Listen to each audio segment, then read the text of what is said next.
오늘 베드로전서 4장 12절에서 19절 말씀을 중심으로 해서 고난을 이기자라고 하는 제목으로 같이 말씀을 나누기를 원합니다.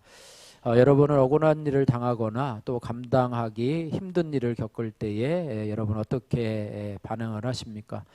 어떤 분은 혼자 끙끙 앓고 또 나에게 폐를 끼친 사람들에 대해서 분노하거나 또 미워하는 감정을 가지는 분들도 있고, 또 어떤 분들은 또 그것을 해결하고자 누군가를 찾아가면서 의논하는 그런 경우도 있는데요. 우리 삶에 이 고난이라고 하는 것은 참으로 이 파도처럼 참 우리가 원하지 않는 순간에 찾아오는 경우가 많은데요. 이 고난이라고 하는 것은 우리가 인생을 살아가면서 만나는 그런 온갖 수고와 고통과 어려움을 통틀어서 이르는 말인데요. 오늘 저희들이 읽은 이 베드로 전서의 전체 주제가 뭐냐면은요, 성도의 고난이라고 하는 그런 주제를 가지고 있습니다. 성경에서 이 고난이라고 하는 단어를 이렇게 검색을 해보면 전체적으로 한 110번 정도가 이렇게 기록되어 있는데요. 오늘 이 베드로 전서에만 17번이 사용되어서 성경 전체 66권을 통해서 이 고난이라고 하는 단어가 가장 많이 쓰임받은 곳이 바로 베드로 전서임을 우리가 알 수가 있습니다. 고난에는요 여러 가지 종류가 있는데요. 한 종류는 뭐냐면 자신의 실수나 혹은 자신의 잘못으로 인해서 당하는 그런 당연한 고난이 있습니다. 그런 것이 있고요. 또한 자신의 잘못은 없지만은 공동체의 일원으로 받는 애매한 고난이 있습니다.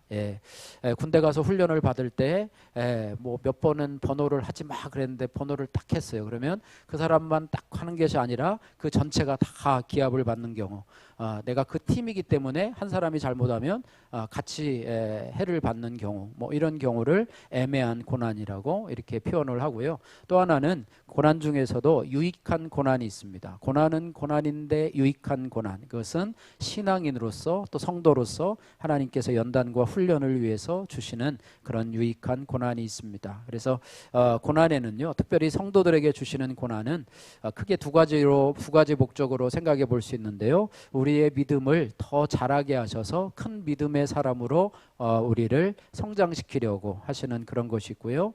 또 아브라함이 그 아들 이삭을 모리아산에 바치는 것을 이렇게 보면서 하나님이 그 고난을 통해서 또 그 시련을 통해서 하나님이 그 아브라함에게 복을 주시려고 하는 것처럼 저와 여러분들에게도 그 고난을 통과하면서 그 고난을 통과하면 하나님이 복을 주시려고 그렇게 우리에게 고난을 허락하는 그런 경우들이 있습니다. 그래서 오늘 본문에는요, 이 고난이라고 하는 단어를 여러 가지로 이렇게 표현을 하고 있는데요. 13절에 보니까 고난을 앞에다 뭐를 하나를 붙였냐면 그리스도의 고난이다 이렇게 말해요. 그래서 우리 성도들이 고난당하는 것을 그리스도의 고난에 동참하는 것이다. 우리 예수님께서도요, 복음을 전하시다가 또 뭐 법정에 이제 십자가를 지시러 이제 법정에 가셨다가 뭐 침뱉음을 당하기도 하고 매질도 당하고 발길질도 당하고 뭐 여러 가지 모욕과 수치를 많이 당하셨는데요. 우리는 예수님의 고난에 동참할 수 있는 방법이 바로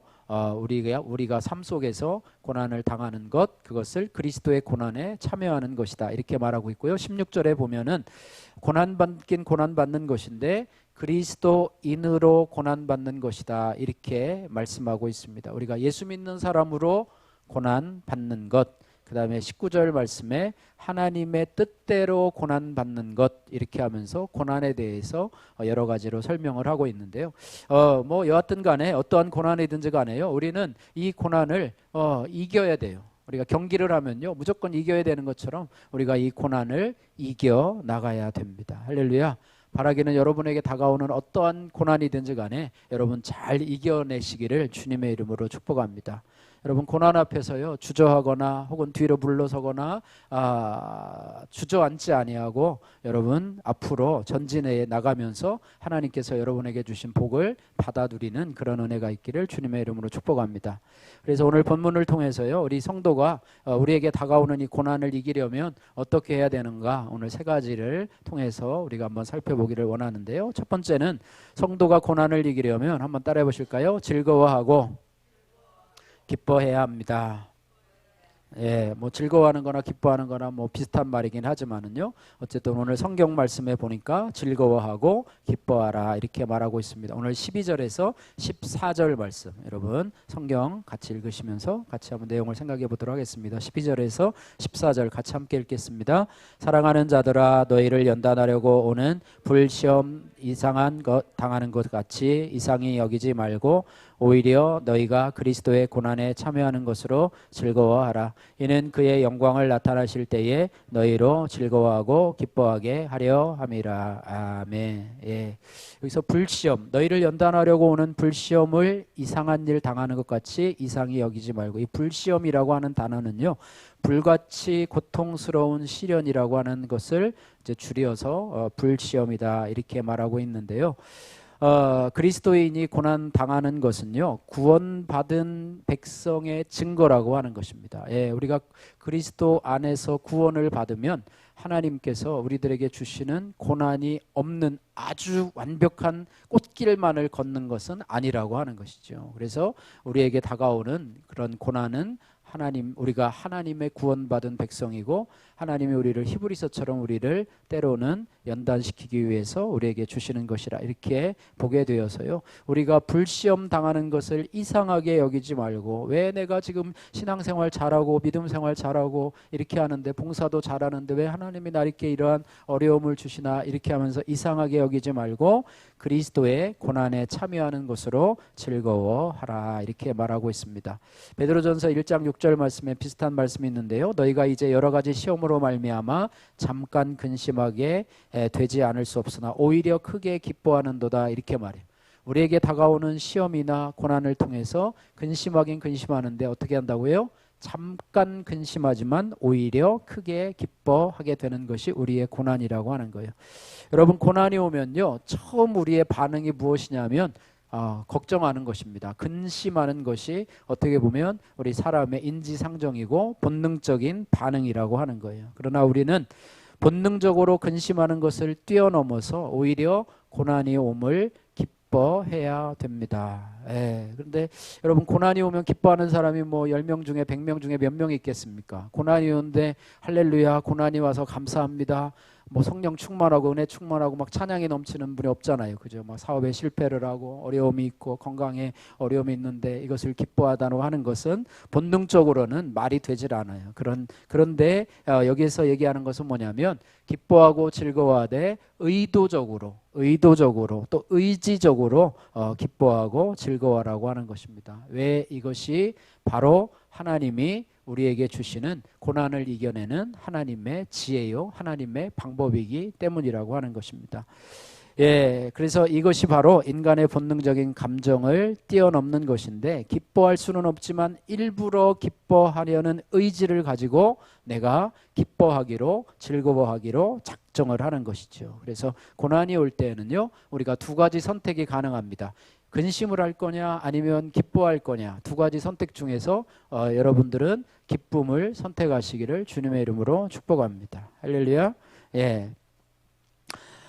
사도 바울은요, 복음을 전하다가 옥에 갇혀서 있는 상황 속에서 이 빌립보 교인들에게 이렇게 말을 하죠. 이 빌립보서 4장 4절에 보면 주 안에서 항상 기뻐하라, 내가 다시 말하노니 기뻐하라 이렇게 말했습니다. 바울은 기뻐할 수 없는 상황인데도 불구하고 기뻐하라, 또 내가 다시 말하노니 너희 또 기뻐하라 이렇게 말씀하고 있습니다. 이것은 빌립보 교인들뿐만 아니라요, 저와 여러분, 오늘 이 땅을 살아가는 저와 여러분들에게도 이렇게 해당되는 말이라고 생각이 됩니다. 여러분, 지금 억울한 일을 당하거나 또 감당하기 힘든 그런 시간을 보내고 계시다면 베드로 사도의 즐거워하고 기뻐하라, 또 바울 사도의 주 안에서 항상 기뻐하라, 내가 다시 말하노니 기뻐하라를 삶 속에서 여러분들 붙들고 사시기를 주님의 이름으로 축복합니다.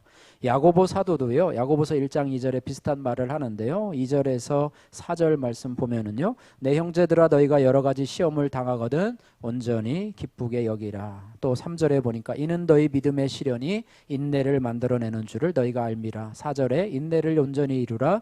이는 너희로 온전하고 구비하여 조금도 부족함이 없게 하려 함이라 이렇게 말했습니다.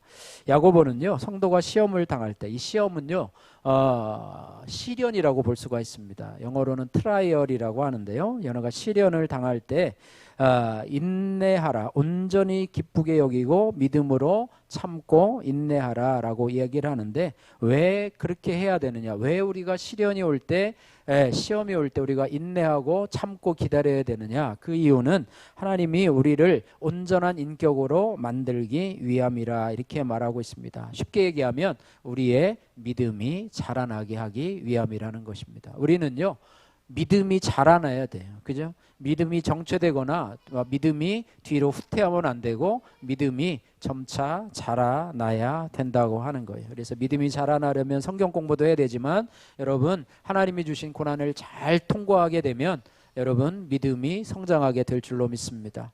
우리 아이들을 키우다 보면 아이들이 어떤 때 막 아플 때가 있잖아요. 막 잠도 못 자면서 또 엄마가 옆에서 간호하면서 이렇게 하면서 하게 할 수가 있는, 너무 안타깝고 힘들잖아요. 우리 아이가 아픈 것을 보면. 그런데 그 아이가 이제 아픔을 잘 이겨내고 하다 보면 아이가 쑥 큰 것을 우리가 보게 돼요. 그래서 우리도 시련을 한번 겪고 나면 사람이요, 하나님 앞에 겸손해져서 이제 하나님을 의지하는 신앙으로 한 단계 자라게 된다라는 것입니다. 그래서 우리가 고난이 올 때 여러분 즐거워하고 기뻐해야 될 이유가 바로 이것입니다. 그래서 고난이 올 때 우리는 이렇게 생각해야 돼요. 하나님께서 내 믿음을 자라게 하려고 이런 고난을 주셨구나. 또 하나는 하나님이 나에게, 또 우리 가정에게 복 주시려고 이런 고난을 주셨구나. 이렇게 여러분이 고난이 찾아오면 그렇게 여러분이 반응하시기를 주님의 이름으로 축복합니다. 그래서 여기서 기뻐하고 즐거워라고 하는 것은요, 환경이나 상황에 따라 반응하는 감정이 아니라 신앙적으로 결단하는 것이고 또 결심하는 것입니다. 그래서 스데반은요, 돌에 맞아서 죽어가면서도 그 얼굴이 천사의 얼굴과 같이 변했다, 이렇게 말씀하고 있습니다. 그래서 성도는요, 고난을 당할 때에 우리가 하나님 앞에 믿음의 고백을 해야 되는데, 우리가 찬송가 305장을 보면은 아마 그런 고백이 아닌가 싶어요. 우리가 잘 아는 찬송이죠, 그죠? 나 같은 죄인 살리신 그 찬송인데요.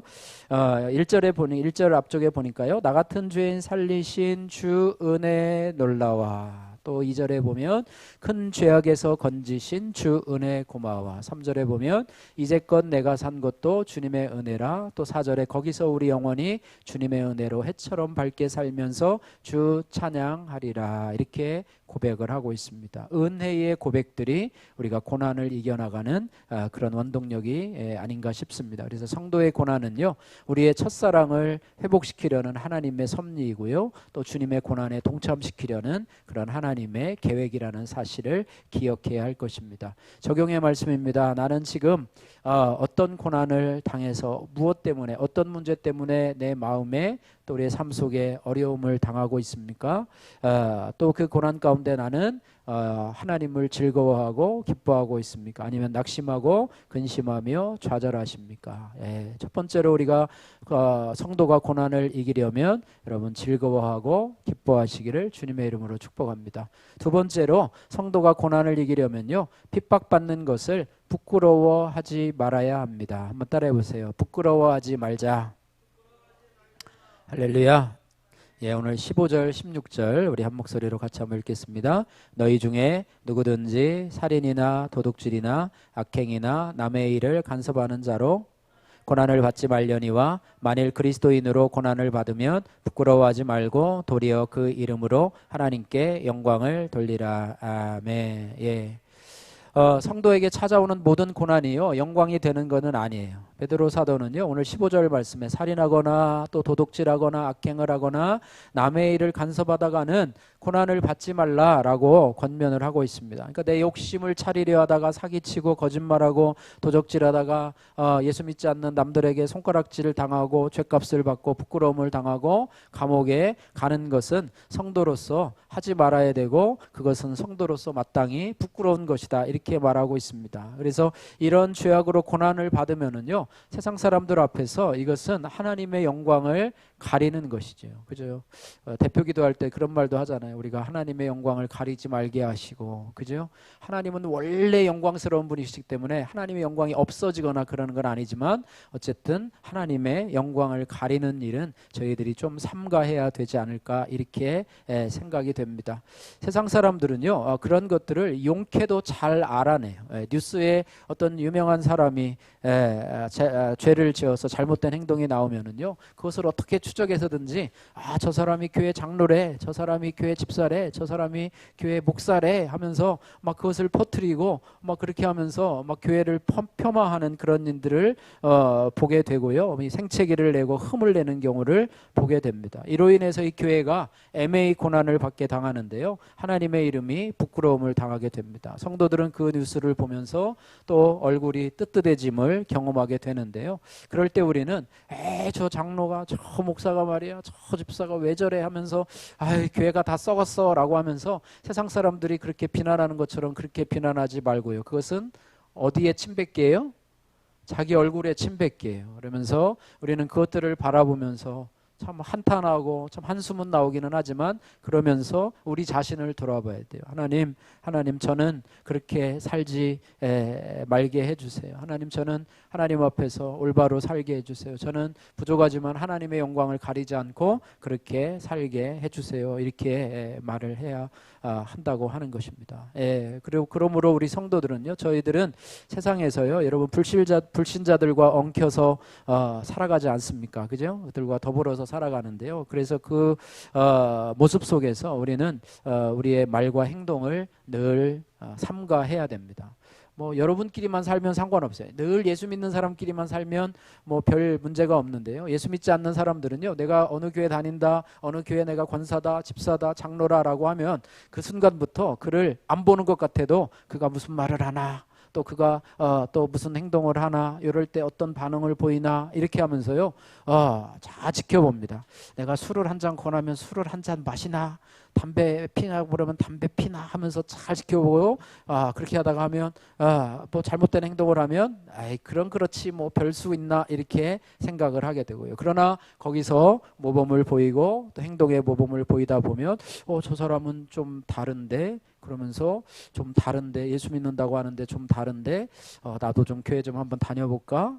저 사람은 좀 다른 것 같다 이렇게 하면서 복음의 전파가 되기도 하고, 때로는 복음의 걸림돌이 되기도 하는데, 저와 여러분들은 복음의 걸림돌이 되지 않기를 주님의 이름으로 축복하고요, 여러분이 빛과 소금의 역할을 감당함으로 인해서 그것들을 잘 감당하시기를 주님의 이름으로 축복합니다. 그래서 웬만하면요, 그들과 할 때 웬만하면 싸우지 말고, 웬만하면 내가 좀 오라도 말다툼을 하지 말고, 웬만하면 참고 인내하고, 웬만하면 내가 좀 손해보고 내가 져주고 그렇게 하면서 하는 것이 아마 합당하지 않은가 이렇게 생각이 됩니다. 그렇게 해야지만이, 왜 그렇게 우리가 손해를 보고 참아주고 해야 되느냐? 그것은 바로 복음을 위해서, 예수 그리스도를 위해서, 하나님의 영광을 가리지 않기 위해서라고 하는 것입니다. 이것이 어떻게 보면 참 하나님의 영광을 가리지 않게 한다는 것은 참으로 우리가 생활할 때 소극적인 측면이에요. 그러나 적극적인 면은 무엇이냐면, 우리가 더 나아가서 그리스도인이라는 이유로, 또 내가 예수 믿는다는 이유로 인해서, 또 내가 복음을 전하다가 핍박을 받을 때, 또 억울한 일을 겪는다면 부끄러워하거나 수치심을 가지지 말고 오히려 당당하게 예수 그리스도의 이름으로 하나님 앞에 영광을 돌리라. 할렐루야. 너희가 먹든지 마시든지 무엇을 하든지 다 하나님의 영광을 위해서 하라라고 하신 말씀을 우리가 준행하며 살아가는 저와 여러분들 되기를 주님의 이름으로 축복합니다. 로마서 1장 16절 말씀에는요, 사도 바울은 이렇게 말합니다. 내가 복음을 부끄러워하지 아니하노니 이 복음은 모든 믿는 자에게 구원을 주시는 하나님의 능력이라. 나는 결코 복음을 부끄러워하지 아니하고, 나는 교회 다니는 걸 부끄러워하지 아니하고, 내가 섬기는 예수님을 부끄러워하지 아니하고, 나는 정말로 자랑스럽게 여긴다. 누구에게나 다 얘기한다. 내가 왜 부끄러워하느냐? 오히려 그러지. 내가 복음 전하는 것을 왜 부끄러워하느냐? 내가 당신이 그 복음을 받아들이면 지옥 가던 인생이 천국으로 바뀌는데 내가 왜 부끄러워하고 왜 소극적이 돼야 되느냐? 당신이 받아들이면 천국 가지만 안 받아들이면 할 수 없지 않느냐라고 하면서 내가 복음 전하는 것을, 우리가 뭐 잘못된 물건을 파는 것도 아니잖아요. 그죠? 요즘 예산에 우리 할머니들이 자꾸 이 장사꾼들이 많이 와가지고 뭐 물건을 많이 이렇게 사시는 걸 보게 되는데요. 뭘 많이 줘요. 많이 줘. 그래가지고 확 하다가 보면 나중에 뭐 300만 원짜리도 사고 뭐 250만 원짜리도, 휴지, 뭐 고무장갑, 뭐 이런 거, 그런 거를 뭐 주는데 나중에 결국에는 뭐 300만 원짜리 요거 사세요. 그러면 이제 그때 되면 거절하지 못하는 것처럼, 우리가 복음을 전하는 것이요. 복음을 전하는 것이 뭐 잘못된 것 전하는 게 아니, 사기로 무슨 물건을 팔려고 하는 게 아니잖아요. 그가 그걸 받아들이면 영생에 이르고 영원한 천국에 이르는 복음을 전하는데 내가 왜 그것을 부끄러워하느냐. 할렐루야. 복음을 전하는데 부끄러워할 일은 전혀 없는데 사도 바울이 그렇게 이야기를 합니다. 그러면서 사도 바울이 또 이렇게 얘기를 합니다. 유대인들에게는 십자가가 유대인들에게는 거리끼는 것이요 헬라인들에게는 미련한 것이만 구원을 받는 자들에게는 하나님의 능력이 된다, 이렇게 말씀하고 있습니다. 마태복음 5장 10절에는요, 팔복 중에서 제일 마지막 복이 의를 위해서 핍박받는 자는 복이 있나니, 이런 말씀이 있습니다. 거기를 계속해서 읽어보면요, 의를 위하여 핍박을 받는 자는 복이 있나니 천국이 저희 것임이라. 나를 인하여 너희를 욕하고 핍박하고 거짓으로 너희를 거스려 모든 악한 말을 할 때는 너희에게 복이 있나니 기뻐하고 즐거워하라. 하늘에서 너희의 상이 큼이라. 너희 전에 있던 선지자들을 이같이 핍박하였느니라, 이렇게 말하고 있습니다. 어떻게 보면은요, 우리가 세상 사람들과 화목하며 지내는 것은 참 중요합니다. 예수 믿는 사람들이 들어가서 매일 트러블 메이커만 하고 싸움하고 다툼만 한다면 별로 좋은 일은 아니죠. 그래서 사도 바울도요, 할 수만 있으면 너희는 모든 사람들과 더불어 화목하라라고 이야기를 하고 있습니다. 그런데 만일 우리가 세상 사람들과 살아가면서 전혀 충돌이 없이 화목하게만 지내고 있다면 어쩌면 우리가 잘못된 길을 걸어가고 있는 줄도 모릅니다. 왜 그러냐면 우리가 세상과 같은 방향으로 걸어가고 있기 때문에 세상이 우리를 미워하지 않기 때문이라고 하는 것입니다. 그래서 신앙인은요, 마냥 좋은 사람이 아니라요, 의에 대해서 세상이 두려워하는 사람이 돼야 돼요. 할렐루야. 여러분이 그 안에 있음으로 해서 여러분이 의를 행하고 여러분이 말씀대로 살아가면서 그것을 행치 못하는 사람들이 여러분을 불편해해야 돼요. 제가 여기 고등학교 이제 동창 모임이 있어서 한번 하도 와달라고 그래서 한번 갔어요. 저녁에 뭐 모입니까? 식사 자리에서 모이지 않습니까? 그러면 뭐 동창들 뭐 서로 이렇게 이름을 부르면 제가 이제 목사인 걸 아니까 그 아이들도 이제 목사님, 교회 다니는 애들도 있어요. 교회 다닐 때 애들이 있는데 교회 다니는 애들이 이제 그 뭐 술도 먹고 그렇지 않습니까? 뭐 담배도 피고 그러는데 제가 있는 걸 너무 불편해해요. 불편해하고 막 눈치를 봐요. 눈치를 보고 그러면서 그 다음부터는 저를 안 불러요. 안 부르고 이제 자기들끼리 이제 편하게 먹으려고 하는데요. 여러분이 있는 자체가 그들에게 부담이 돼요. 뭐 거짓말하고 사기치고 뭐 불의하게 살아가고 뭐 세상 방법으로 살아가는데 여러분은 그렇지 않게 살아가는 그런 모습을 바라보면서 그들이 부담을 느껴야 돼요. 똑같은 방법으로 살아가고 있다면 화목하게 지낼 수는 있죠. 제 교회 다니는데 참 좋은 애야. 근데 우리한테 부담은 안 돼. 쟤는 정말 편한 애야. 뭐 우리가 술 먹어도 괜찮고 담배 펴도 괜찮고 뭐 괜찮아요. 뭐 이렇게 하면서 그렇게 살아간다면 우리의 삶을 좀 돌아봐야 되지 않을까, 이렇게 생각이 됩니다. 예수님도요, 이 부분에 대해서 분명하게 조금 강한 메시지이기는 하지만요, 이렇게 노골적으로 얘기하십니다. 마태복음 10장 34절로 36절 말씀인데 한번 들어보세요. 내가 세상에 화평을 주러 온 줄로 생각하지 말라. 화평이 아니라 검을 주러 왔노라. 내가 온 것은 사람이 그 아비와 딸이 어미와 며느리가 시어미와 불화하게 하려 함이니 사람의 원수가 자기 집안 식구리라. 이렇게 잘 들어보면 예수님 믿으면 그냥 막 가정이 막 파탄나고 막 이혼하고 막 싸우고 부모와 자녀 간에도 막 의가 상하고 막 이렇게 하는구나. 뭐 예수님 뭐야? 뭐 이걸 주려 오셔서 이렇게 우리가 착각하고 오해할 수가 있지만은요, 그게 아니라 그 안에 그 식구들 안에 복음이 들어오면 빛과 어둠으로 나눠져서 그것이 어떻게 보면 뭐 혈육의 관계를 초월해서, 그죠? 혈육의 관계를 초월해서 빛과 어두움이 나뉘어져서 서로 간에 분쟁할 수밖에 없고 서로 간에 갈등을 일으킬 수밖에 없다라고 하는 사실을 알려주게 되는 것입니다. 세상에서요, 기독교가 요즘도 핍박을 받고 있습니다. 핍박을 많이 받고 아프리카 어느 나라들 또 무슬림에 대해서 핍박을 받고 있는데요. 핍박을 받는 종교가요, 기독교가 거의 유일한 것 같아요. 다른 종교들은요, 핍박을 받질 않아요. 기독교가 늘 핍박을 받습니다. 예, 가장 많이 핍박을 받는 종교가 바로 기독교인데요.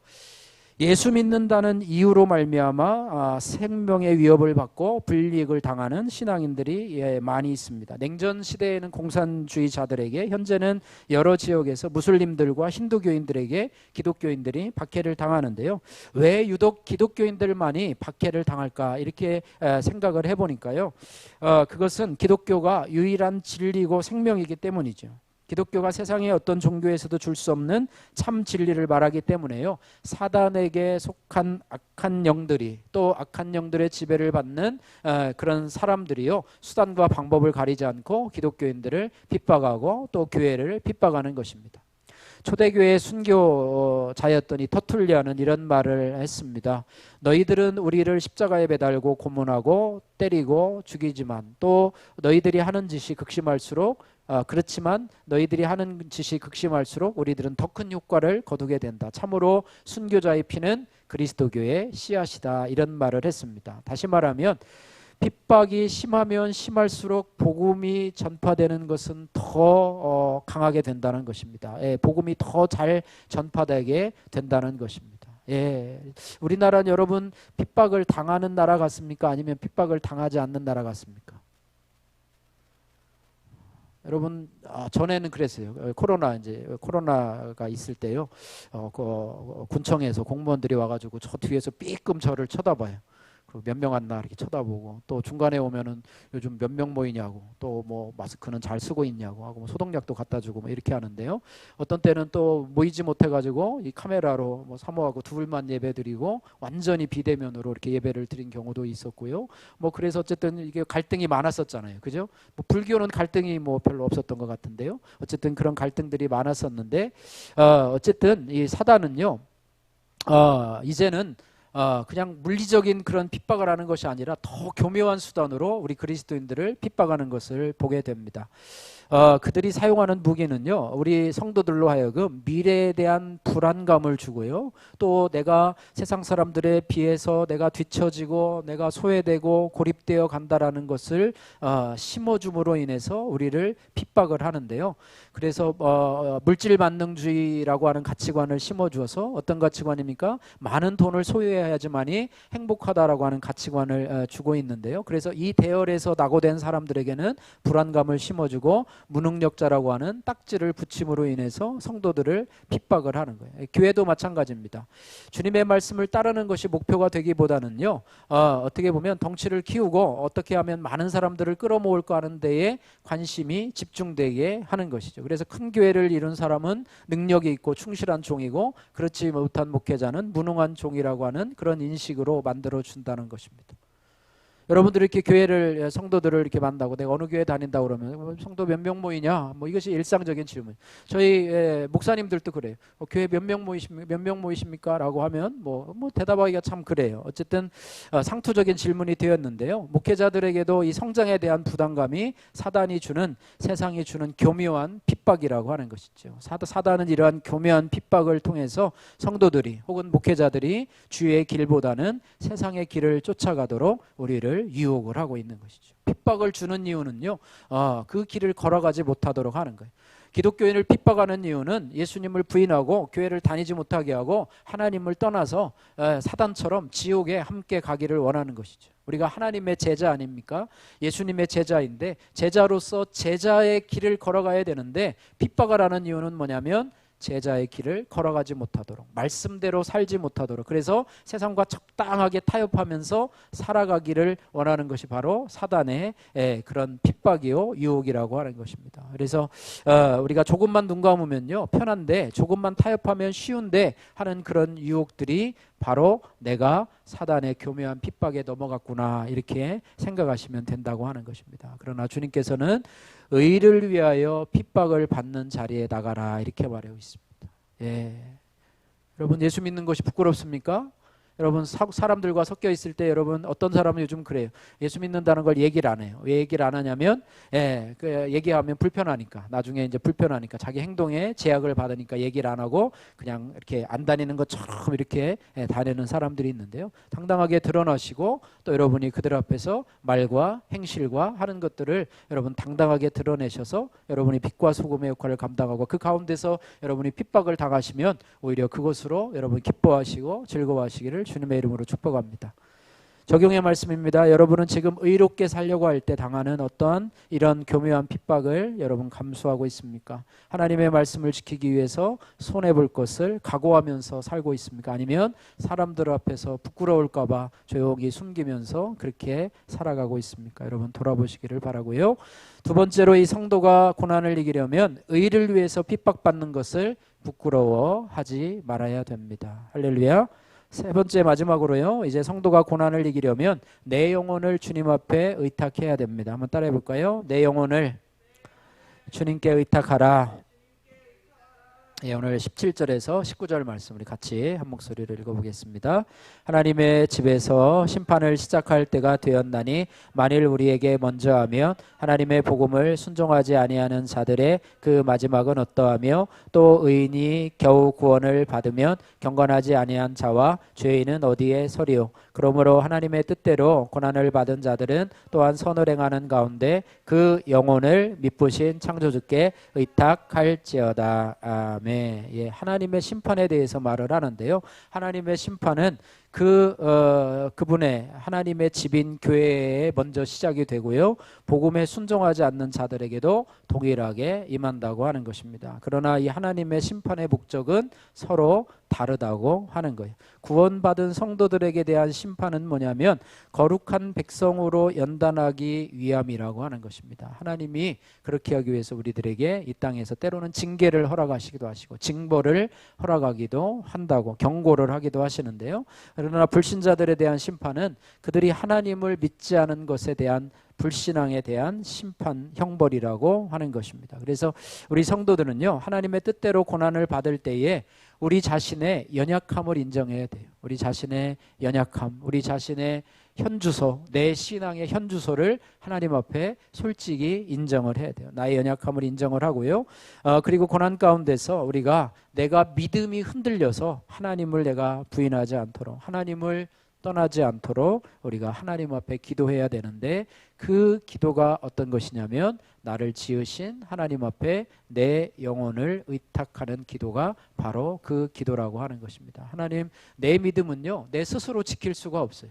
여러분 스스로가요 어떤 행동을 한다고 내 믿음을 지킬 수 없어요. 믿음은 하나님이 지켜주시는 거예요. 할렐루야.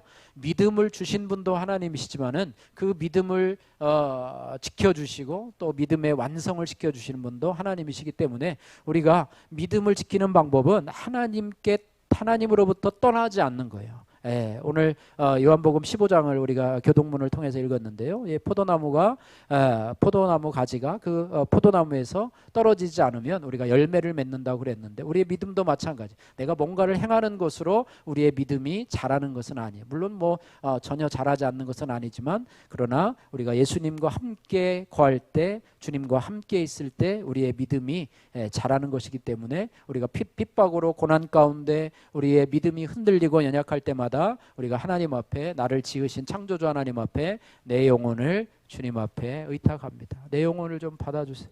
하나님, 내 믿음이 이 정도입니다. 내 수준이 이 정도입니다. 내가 이 정도입니다. 고난 당하니까 내 믿음의 수준이 하나님 앞에 원망하고 불평하고 죄짓고 막 이런 것이요, 막 가족들에게 막 짜증내고 막 이런 것들이요, 이 정도 수준이 내 신앙입니다. 하나님, 이 수준이지만 하나님, 내 영혼을 하나님 앞에 의탁하오니 나를 좀 고쳐주시고 치료하시고 신앙의 원상태로 돌아갈 수 있도록 하나님 도와주옵소서. 그죠? 예수님도요 십자가 상에서 돌아가시면서 아버지여 내 영혼을 의탁합니다. 아버지여 내 영혼, 하나님이시면서도 아버지께 아버지여 내 영혼의 주인 되신 아버지시여 내가 내 영혼을 주님 앞에 의탁합니다 라고 하면서 했듯이 예수님도 그렇게 기도하셨으면 우리도 그렇게 기도하잖아요. 고난이 너무 심해서 내가 감당할 수 없을 때가 된다면은 그런 기도까지라도 해야 되지 않습니까? 너무 힘들어서 내가 혼자 감당할 수 없습니다. 주님 내 영혼을 받아주시고 내 믿음의 주인이시오 내 삶의 주인이시오 내 생명의 주인 되신 주님께서 나를 좀 맡아 주관하여 주옵소서. 나는 내 스스로 감당할 수가 없습니다. 내 스스로 나 스스로를 어떻게 할 수가 없습니다. 주님 내 영혼을 받아 주옵소서. 이렇게 기도하실 때 우리가 고난에서 승리하는 줄로 믿습니다. 적용의 말씀입니다. 나는 고난당할 때 나는 내 영혼을 창조주 하나님 앞에 의탁합니까? 아니면 사람을 의지하고 나 자신을 의지합니까? 여러분 적용하시고요. 성도가 고난을 이기려면 내 영혼을 주님께 의탁해야 합니다. 예, 말씀을 정리합니다. 오늘 고난을 이기자라고 하는 제목으로 말씀을 했는데요. 여러분 고난이 오면 반드시 이기시기를 주님의 이름으로 축복합니다. 주님의 힘을 입어서든지 여러분 말씀을 오늘 힘입어서 여러분 고난을 반드시 이기기를 원하는데요. 우리는 흔히 이렇게 기도할 때가 있어요. 고난이 오면 하나님이 고난 빨리 좀 지나가게 해주세요. 아주 그냥 최상의 속도로 지나가게 해주세요라고 하는데 이것은 잘못된 기도예요. 왜냐하면 그 고난의 시기는 하나님이 정해놓은 시기이기 때문에 그렇습니다. 그 고난의 시기를 통해서 나에게 주시고자 하는 은혜가 있는데 너무 빨리 지나가 버리면 우리에게 그 선물을 줄 수가 없잖아요.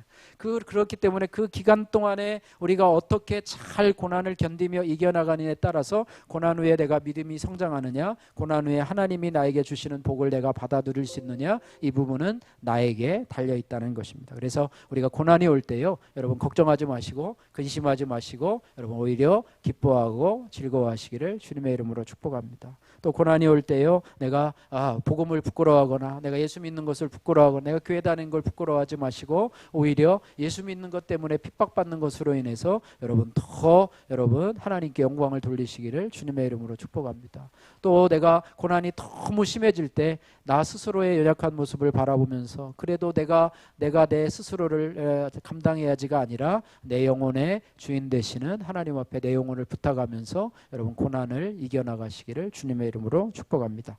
욥기 23장 10절 말씀을 여러분 우리가 묵상하면서 오늘 말씀을 마치기를 원합니다. 고난이 심했던 이 욥이요 어떻게 고백을 했습니까? 나의 가는 길을 오직 그가 아시라니 그가 나를 단련하신 후에는 내가 정금같이 나오리라. 할렐루야. 이 고백이 고난을 당하시는 여러분들에게 정답이 되기를 주님의 이름으로 축복합니다.